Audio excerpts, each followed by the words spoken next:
Welcome, Folktownies, to a very special episode of Folktown. Today, Amanda, Dayelle, and Deena are welcoming you into our haunted archives, the place where Folktown's most fearsome stories live forever. Over the seasons, we've brought you tales of spirits, monsters, and legends that refuse to stay buried. Today, we unseal the vault. We're sharing the stories that still stalk our dreams, the ones listeners whisper about long after the episode ends. Listen in as Deena, Dayelle, and Amanda reveal their very favorite tales from the show, followed by reawakening, if you will, of the stories themselves. Settle in and get comfortable, because it's story time in Folktown. Folktown, a place where the past is welcome to repeat itself. I'm Deena, and in this episode, we're revisiting my all-time favorite small town nestled just over the Hudson River. Thanks to Washington Irving, Ichabod Crane and the Headless Horseman are more than just a ghost story. It gave America its first brush with folklore that would endure more than 2 centuries now. So settle in, because we're about to ride into the darkness where even our folklore began. This is the legend of Sleepy Hollow. In the early 19th century, Sleepy Hollow was a place where time seemed to stand still. Nestled in the Hudson Valley, the town was known for its tranquil beauty and, of course, its legends. Our story begins on a crisp autumn evening, as the leaves fell from the trees and the town prepared for the annual harvest festival. Among the villagers was Ichabod Crane, a tall, lanky schoolteacher with a penchant for fanciful tales and an insatiable appetite. Ichabod's days were filled with lessons and laughter, as he regaled his students with stories of ghosts, goblins, and the legend of the Headless Horseman. One evening, as Ichabod made his way home on his horse from a particularly raucous gathering, he found himself on a desolate path, surrounded by the eerie quiet of the forest. And then, out of the shadows, emerged a figure on horseback, its head severed from its shoulders.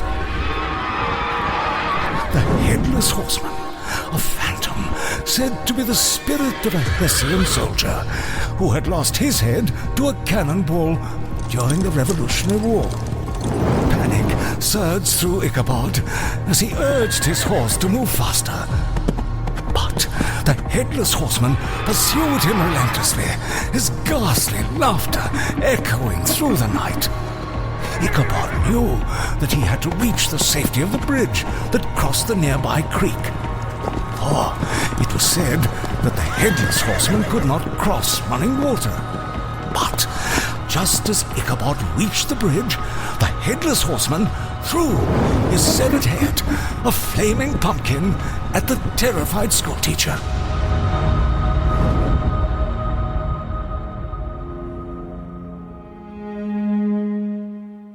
The next morning, all that remained of Ichabod Crane were his abandoned horse and a shattered pumpkin. Some said he'd been spirited away by the ghostly rider, while others believed he'd fled in terror. To this day, the legend of the Headless Horseman haunts Sleepy Hollow, and the townsfolk still share the tale of Ichabod Crane and the ghostly rider who roams the woods in search of a head. And so, dear listeners, as the moon rises over Sleepy Hollow, remember the cautionary tale of Ichabod Crane and the Headless Horseman. For in this quiet village, where legends come to life, the line between reality and the supernatural is as thin as the mist that hangs in the autumn air. Sleep well, and beware the headless spectre that rides through the night.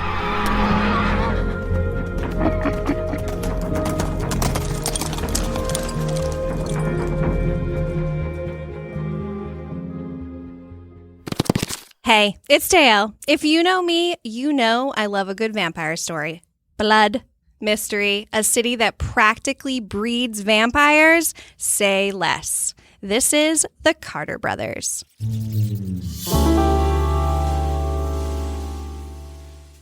It was a calm morning in 1932 when the cobblestone streets of New Orleans' French Quarter began to echo with the footsteps of a young girl.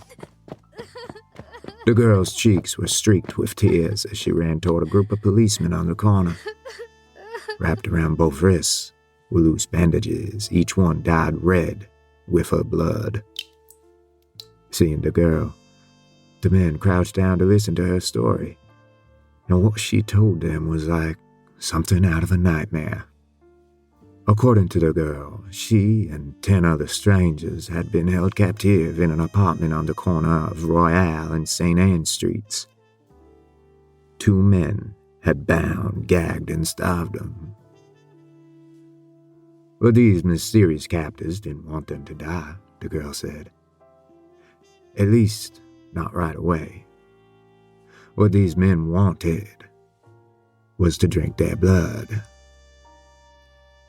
That's when the girl removed her bandages to reveal 2 deep puncture wounds on both wrists. The officers looked at each other in disbelief but agreed to investigate. Once they reached the apartment, it didn't take them long to realize she was telling the truth. Right away, the stench of death enveloped them. Inside were 8 men and women, bound to chairs, wrists bloodied, slumped over and rotten in the Louisiana heat. Bloody ropes and buckets littered the floor, and tucked away in the next room were 2 bodies, wrapped in blankets, their faces frozen in eternal horror. The officers gave what medical attention they could to the surviving victims and awaited the suspect's return. Once the 2 men arrived, the officers ambushed them and immediately recognized them to be the Carter brothers, John and Wayne. Get down! But it wasn't until they got them to the station for questioning that the officers realized what monsters the men truly were. The Carters explained their depraved routine in detail. Under cover of night, the men would patrol the docks in search of a vulnerable, companionless man or woman to bring back to their lair. Once home, they'd sink their teeth into the wrists of their victim until blood flowed freely and drink until satiated. The brothers would then dress the wounds with bandages, which they'd reopen again and again to feed upon at their will. They spoke matter-of-factly. The kidnapped men and women were no more than a food source, a necessity. In fact, the Carters couldn't stop their scheme even if they wanted to. Why are you doing this? No! These men weren't humane. They were vampires, and their need for human blood was beyond their control. But of course, the human court of law offers no sympathy for such creatures. The Carters were brought to trial for their crimes and soon sentenced to death. Their bodies laid to rest in the family tomb in New Orleans. Our story, however, doesn't end there. For just a few years later, it said that when the Carter tomb was reopened to make way for a new casket, their family was shocked to discover that the bodies of John and Wayne Carter were nowhere to be found. To this day, dead bodies continue to turn up around New Orleans, bearing the same wrist markings as those found on the Carter brothers' victims.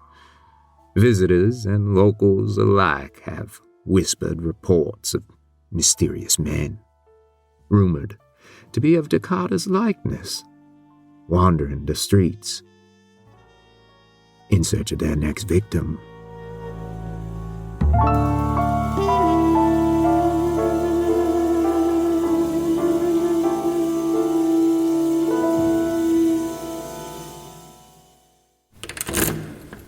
Hey guys, it's Amanda.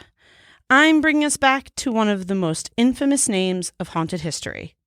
I chose this episode because writing this story was actually really difficult for us, because this isn't a story that was created around a campfire. These horrors were real, and these people are real. This is the story of Madame Lalaurie.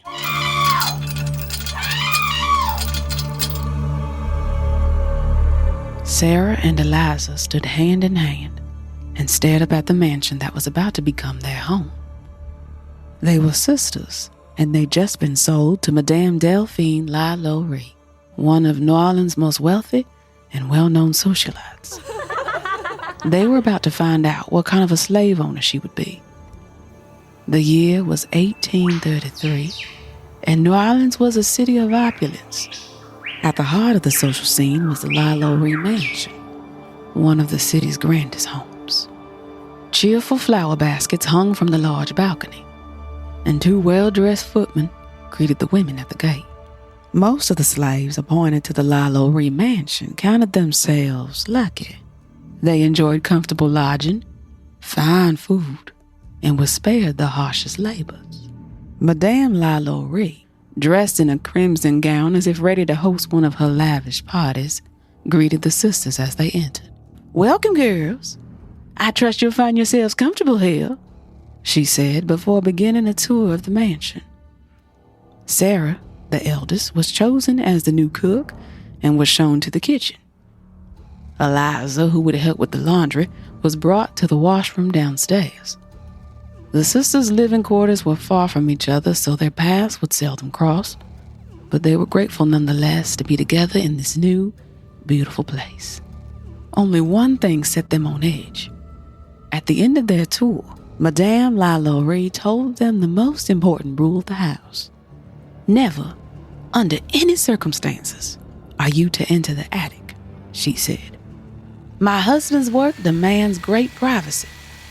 Monsieur Lalaurie, they learned, was a doctor and didn't like to be disturbed when seeing his patients.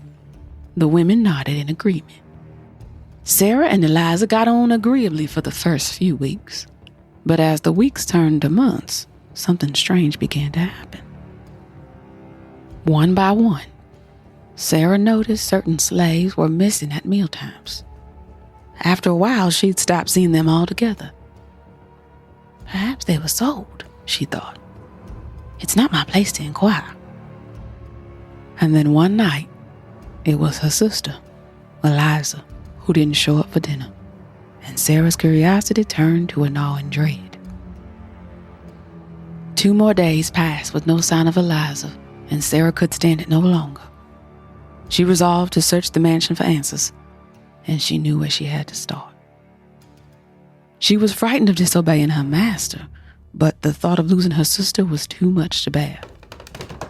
Early one morning, while the rest of the house slept, Sarah climbed the narrow stairs to the attic and turned the handle on the one door she was forbidden to open. Inside was a scene beyond anything Sarah could have imagined.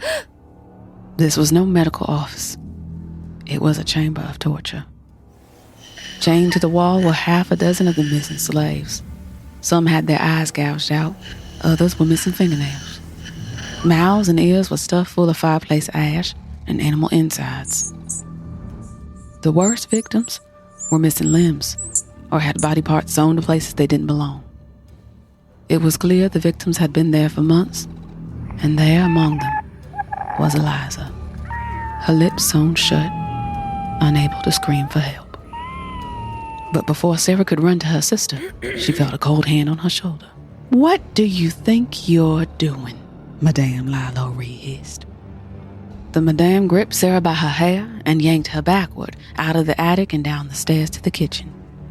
"This will teach you to go where you're not wanted," she barked, wrapping a heavy iron cuff around Sarah's left wrist and shackling it to the floor. She wouldn't be leaving the kitchen anymore. Weeks passed in agony, Sarah's heart aching for her sister and the others trapped upstairs. The parties continued, the city's most powerful lawmakers and businessmen mingling in the parlor, ignorant to the horrors just above their heads. Sarah knew she had to do something. She would get the word out about this house of torture, even if it meant risking her own life. After all, it was only a matter of time before she, too, ended up in the attic. The next morning, Sarah dropped a lit match behind the kitchen stove and ignited a grease fire that sent thick, black smoke filling the mansion. As the flame spread, the neighborhood descended into chaos. It wasn't long after the authorities arrived to empty the house of its residents that they discovered the grisly scene in the attic and the true nature of Madame LaLaurie. But unfortunately for the police, it was already too late to bring Madame LaLaurie to justice. Realizing her time was up, the Madame rushed to her carriage amid the commotion of the fire and fled the city, never to be seen again. The LaLaurie mansion, however, would live on, an uncanny reminder of the worst that humanity can do. As the home has changed hands over the years, one thing has never ceased. Visitors continue to report hearing moans, knocks, whispers, clinking chains, and shuffling feet throughout the home. Many believe the spirit of Madame LaLaurie still haunts it, its walls echoing forever with memories of the horrors at her hand.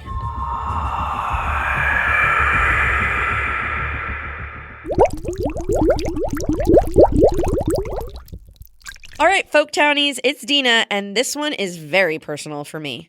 In Charleston, I took an amazing ghost tour around the city and learned about a certain Gullah Geechee creature that literally steals your breath. I just didn't think one was going to follow me home.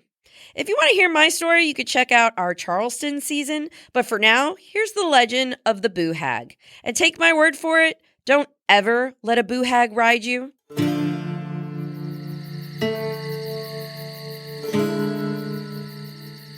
One night, a weary traveler found himself lost in one of South Carolina's dense forests. Hungry and in need of shelter, he caught the faint aroma of cooking in the air and spotted a quaint cabin nestled among the trees. He watched with relief as the door opened, revealing a lovely young woman. Her face was kind, and seeing he was in need, she offered him a deal. A hearty meal and a good night's sleep in exchange for some work around the house. Feeling the emptiness in his stomach, the man quickly agreed. The feast was tasty and warm, and he'd hardly known a better night's sleep. So comfortable was he that the next day, when it came time to continue his journey, he decided to stay on as a handyman. Days turned into weeks, and weeks into months, and eventually the two entered into a comfortable common-law marriage. The arrangement was easy and agreeable for the pair. That is, until one night, when the man awoke to discover his wife had vanished from their bed. Perhaps she's not well, he thought, before closing his eyes once again. The next morning he inquired as to her health. Had she been ill the night before? "What do you mean?" she bristled. "I slept like a baby." But the man was clever, and he sensed something was amiss. He decided to stay awake that night to see if the strange behavior continued. As he lay still, he heard his wife rise and whisper something strange. "Turn and spin. Come off, skin." With his eyes still closed, the man heard a peculiar shuffling sound. He waited, heart pounding, as the woman scurried out of the cabin. When he was certain she had left, he opened his eyes to find his worst fears confirmed. There, under the bed, lay the empty skin of his wife, peeled away like a corn husk. This woman wasn't a human, but a Boo Hag, an undead creature of the darkest magic. He'd heard tell of these creatures, and he knew they could only survive by stealing energy from the living. He also knew that if he wanted to get rid of it, he'd have to work quickly. He gathered up the Boo Hag's skin and moved to the kitchen, where he pulled the salt and spicy red pepper off the shelf. With careful hands, the man sprinkled the salt and red pepper over the empty skin, making sure it covered every nook and fold. Then he returned the flesh to where he'd found it and crawled beneath the covers, feigning sleep until the creature came back. As dawn approached, he heard the door creak open. I done had me some foam. My work's done, so skin, let me in. He heard the Boo Hag chuckle. There was silence for a moment as the Boo Hag stepped back into its fleshly disguise. Skin, let me in. To the creature's surprise, it seemed that this time the skin wouldn't fit. The salt had shrunken and hardened it into a leathery mess. The man listened quietly as the being howled, Skinny, Skinny, don't you know me? The red pepper burned her flesh. This skin was now a torturous prison. Finally, there was a long, painful groan, followed by a heavy thump. The Boo Hag was dead. As the first light of dawn crept through the window, the man turned to see the remnants of his wife. Nothing but salt and tiny bits of dried, shredded leather. He wasted no time in gathering his belongings and leaving that haunted cabin without so much as a glance behind him. It was a lesson he wouldn't soon forget. Not everything is as it seems. It's Dayelle again. So moving on to the complete other end of the spectrum, I saw a YouTube video and that sold me on this story. And so obviously it's a little holiday cheer, but make it horns, chains, and absolute insanity. Guys, this is Krampus.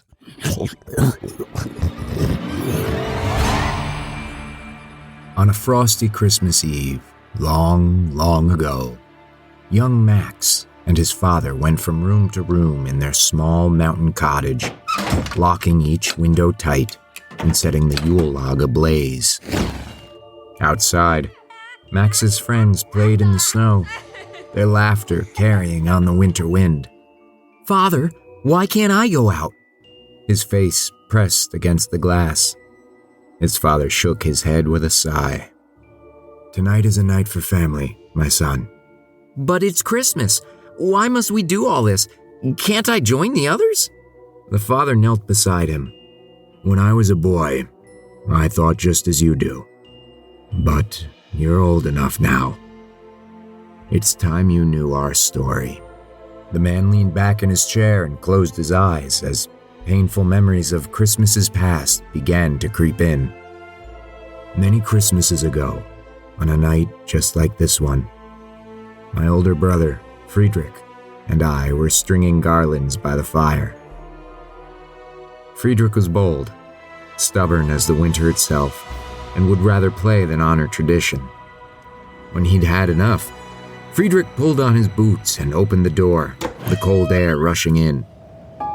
"Let's stay inside," I said. But Friedrich wouldn't have it. "You coming?" he called to me.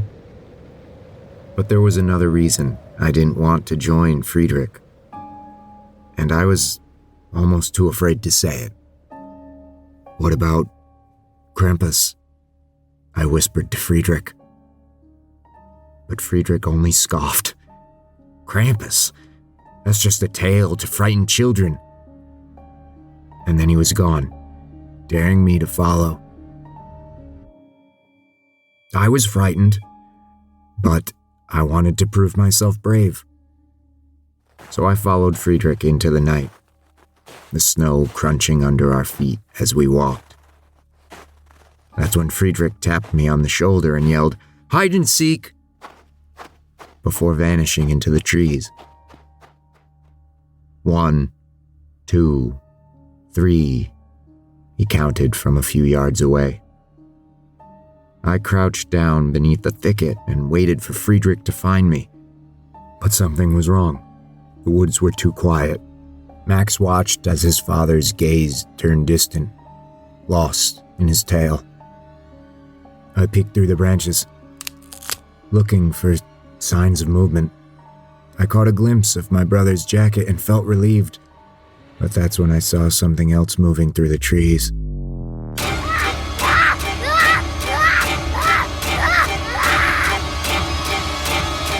The dark shape was creeping toward my brother, and as it did, I saw it more clearly. Sharp horns curled from its head, and yellow eyes glowed like embers in the night.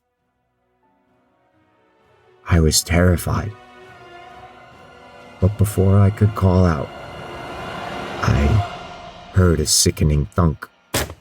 The creature brought his heavy wooden staff down on my brother's head. Friedrich collapsed, and I watched in terror as the monster lifted him into a basket on his back like he weighed nothing at all. Before I could move, those piercing yellow eyes turned on me.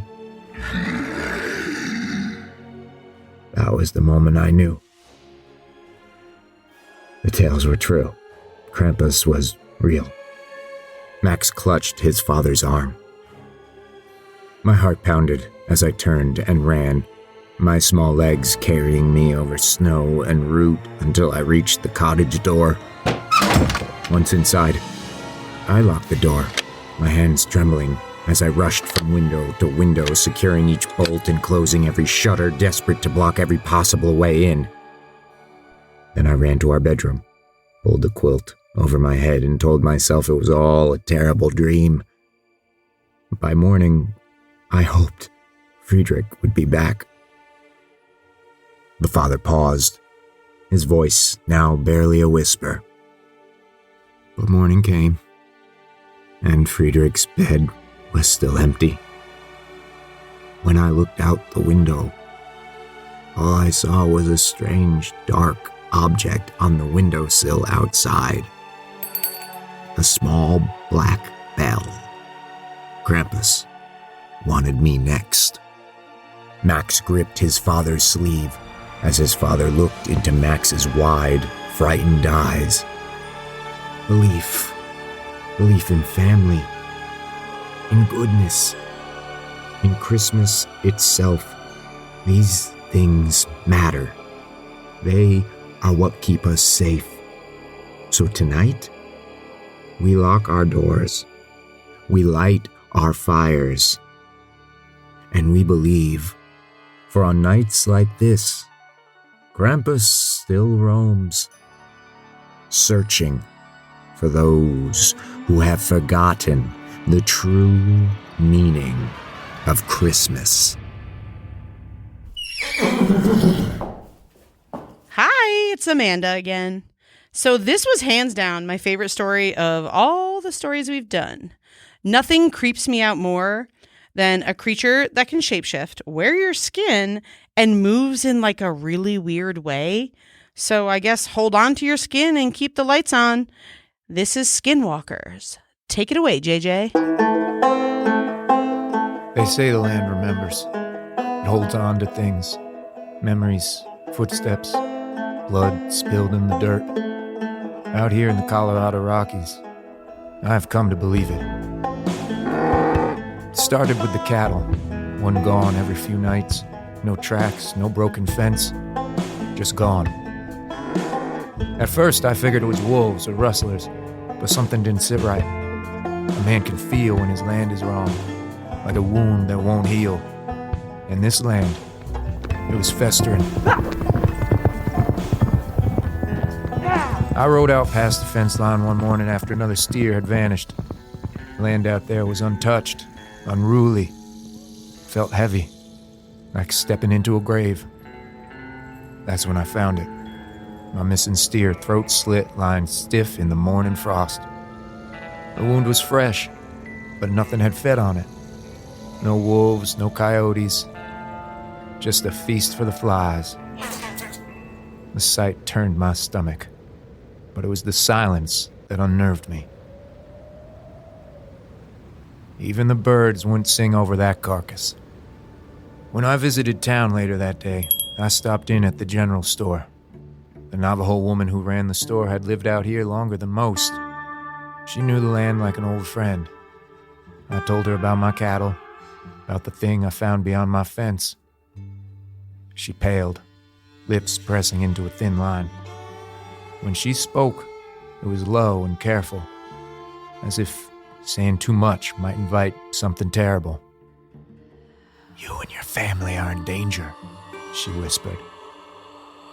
"That is not the work of wolves or men. That is a skinwalker. And if it's taken interest in you, it won't stop."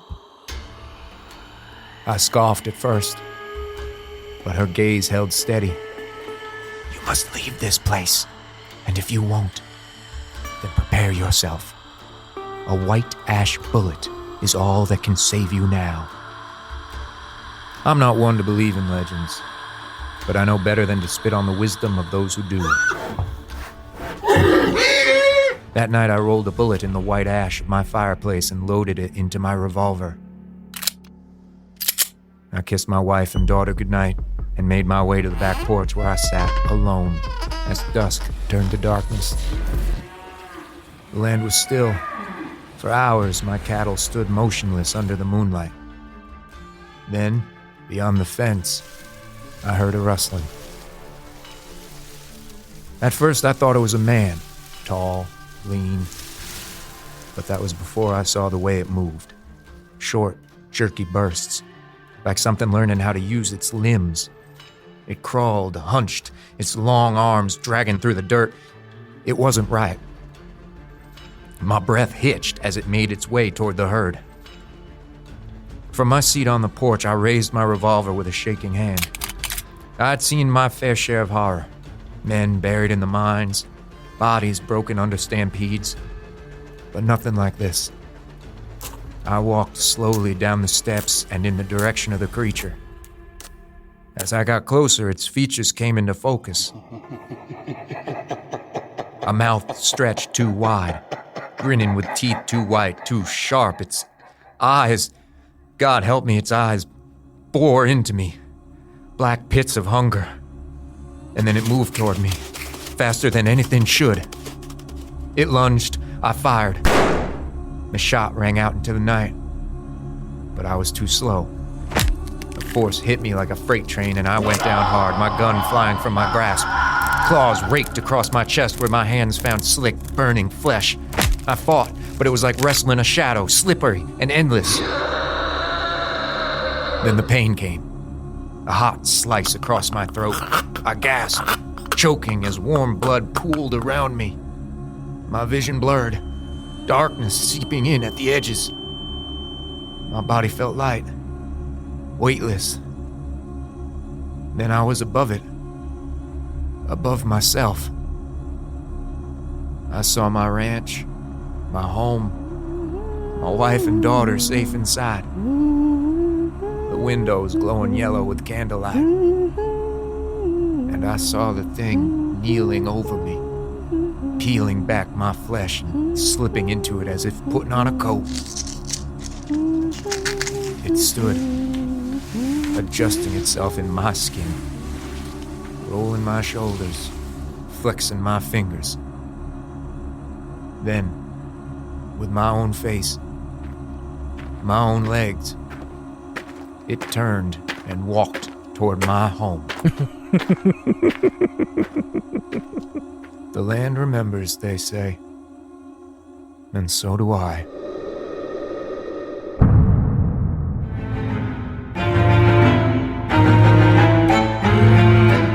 We hope you enjoyed your story time, Folktownies. These are the tales that make Folktown unforgettable. Whispers of headless riders on misty roads, monsters that slip under your skin, and horrors both human and unholy. Whether this was your first step into Folktown, or a return visit to the darkness, remember, the stories may end here, but the shadows will follow you home. Sleep tight, Folktownies.